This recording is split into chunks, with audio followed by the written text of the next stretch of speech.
When I first started simplifying our home, it felt anything but simple, and it's often something that I also hear from people looking to simplify their own living spaces. With so many different paths to choose from, like reducing clutter, streamlining routines, and making more sustainable choices, it can be daunting just trying to figure out where to begin. So today I'm going to be sharing the top 5 areas that I would personally focus on if I were starting from scratch. I've curated this list based on what I believe has brought the most positive and lasting changes in our own household, and I'm hoping that by the end of this video, you'll feel like you have a manageable way to simplify your home without overwhelm so that you too can achieve a functional, organized, and less cluttered space. Make sure you stick around until the end of the video for my top tip on simplifying any home. Let's get started.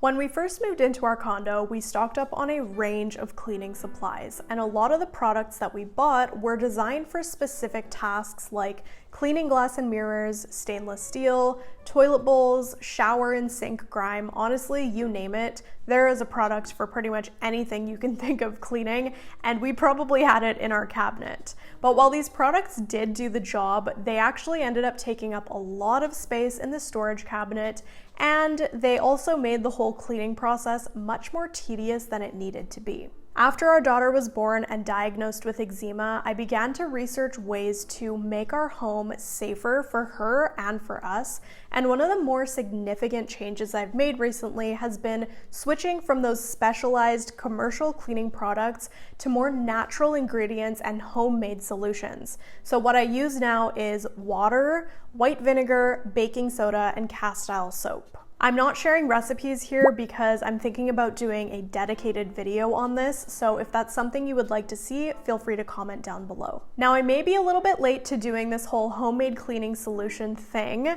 However, I have found that using these homemade solutions has been just as effective as commercial products, and it feels really good knowing what's being used in our home as well. Additionally, I have stopped buying specialized cleaning tools and gadgets. I have come to realize that they are a bit of a money grab and they're not really necessary. So now I just use color-coded rags and a little scrubber brush to get pretty much all of the jobs done. With cleaning being a never-ending task at home, I do think that switching over to more natural ingredients and multi-purpose tools is a great way to simplify the whole cleaning process and reduce the amount of clutter in the cleaning cabinet. Now, just a side note before I go to the next point, if you are thinking about switching from commercial products to more natural ingredients, I would recommend just checking out in your local area what the disposal guidelines are for that. It's easy to throw stuff down the drain and just think it's all gonna be, cleaned up and all of that, but it's not the best way to go about doing it. So definitely see what the safe way to dispose of those products is before you switch over to something more natural.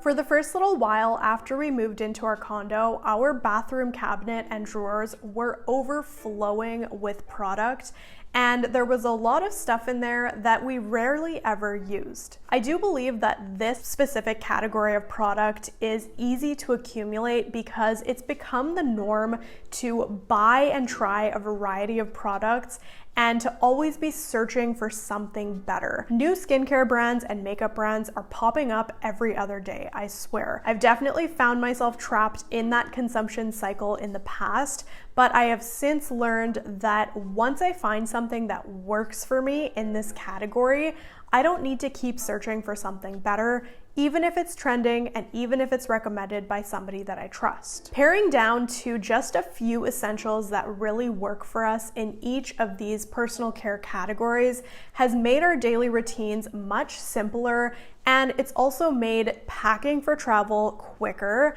It's made maintenance of the space in our bathroom cabinet and drawers easier, and it's also helped us to be more mindful of what we consume in this category category as well, because there's less pressure to continue trying new things and accumulating more stuff over time. So some of the practical ways that we have simplified these personal care and hygiene products are by using refillable shampoo and conditioner bottles. In addition to that, I do try to use as many multi-purpose products as possible. One great example of this is facial cleanser. So when my daughter was born, we started using a really gentle baby cleanser for her body and hair, and I found that it works just as well for my own skincare. I use a body brush to exfoliate instead of continuing to buy body scrubs. Our skincare routine has really been dwindled down to the bare basics: one vitamin C, one nighttime serum, which only I really use, a facial moisturizer that both my husband and I use, and then an SPF for daytime. And if we have, any acne that pops up, we've got a spot treatment and patches on hand. Along that line, I've also curated my makeup collection down to a few essentials that take less than 10 minutes to apply. I really prefer a more natural look. It's kind of what I'm wearing right now. And so I have just chosen the products that I love to use and that I've found work well for me, and I don't go out and buy anything new. Sometimes I'll, borrow something from my sister because she's got her own collection.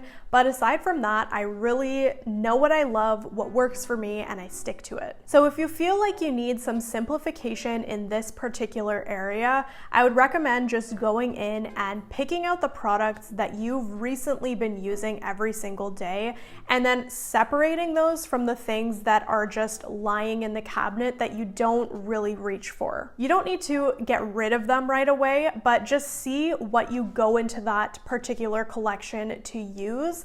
And if you don't reach for any of them, then there's a good chance that they're just collecting dust and adding clutter to your space. Paring down to the essentials in this category is really, really helpful and does create lasting positive change because it's such a big part of daily routines. In the kitchen, you can simplify by reducing clutter and opting for more sustainable alternatives. I've included this category because I feel like it's one where clutter can build up really easily over time. So I'm thinking bag closures, rubber bands, plastic wrap, plastic bags, takeout containers, Tupperware. All of that stuff often creates a lot of clutter, and I feel like we often have more than we actually need. So it's worth going through to pare down to the essential amount and just kind of get rid of the rest. A major part in simplifying our home has been identifying where we frequently buy and have to replace items, using them up, and then finding more sustainable alternatives. So 2 examples are plastic wrap. Instead of that, we use beeswax wrap, and it actually is reusable, it's rewashable, it fits on a whole variety of sizes. You can put it on fruit and vegetables as well as dishes with food inside. And instead of Ziploc bags, we have reusable silicone bags. This one took a while for us to switch over to because we had a massive box of Ziplocs that we had to work through first. But now, instead of rebuying those boxes, we just use the silicone bags and they work just as well. There are so many different, eco-friendly alternatives for food storage and just things in the kitchen in general. But before you go out and try to buy these alternatives to replace what you've got, I definitely encourage you to use what you have first and find ways to repurpose them instead of just discarding them and replacing them with new stuff.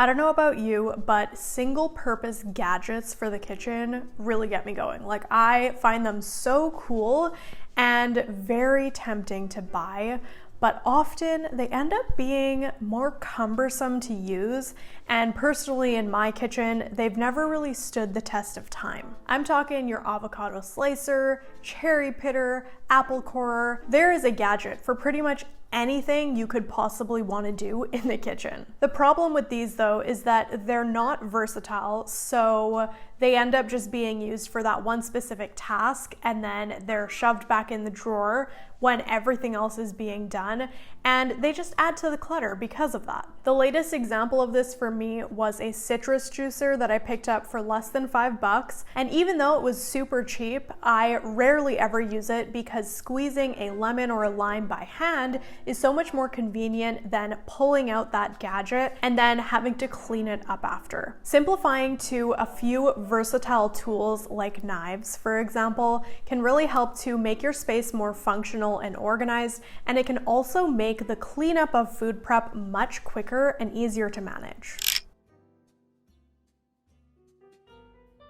Once you've tackled paper, it's a one-time fix that pays off long-term. That's why I've saved this one for last, because it is the most tedious to get on top of. However, the payoff is so worth it. The first thing you're going to want to do, if you know that paper is an issue in your home and is finding its way into the cracks and crevices of each space, is to declutter.